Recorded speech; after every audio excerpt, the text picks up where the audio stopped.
আমরা আমার favourite hero Hrithik রোশনের movie দেখছিলাম।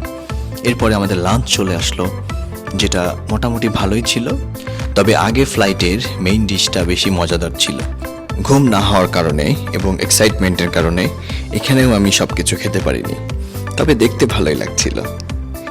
প্লেনটির উচ্চতা তখন ছিল প্রায় 40,000 ফুট। মেঘের ডানায় বসে তখন সৃষ্টিকর্তার বিশালতার কথা ভাবছিলাম। যিনি সুন্দর করে এই পৃথিবীটা সাজিয়েছেন তিনি কতই না সুন্দর।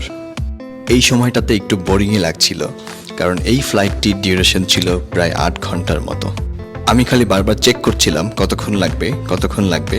এর মধ্যেই আমরা লন্ডনের ল্যান্ডস্কেপ দেখতে পেলাম। এটা দেখেই আমার মনের মধ্যে ঝংকার শুরু হয়ে গেল। আমি আর কিছুক্ষণের মধ্যেই আমার ড্রিম প্যালেস লন্ডনে ল্যান্ড করতে যাচ্ছি। এটা ভেবেই খুব আনন্দ লাগছিল। অপেক্ষা ছিল মাত্র 4 মিনিটের। আমি অনেক বেশি এক্সাইটেড ছিলাম। আমি এখানে স্টুডেন্ট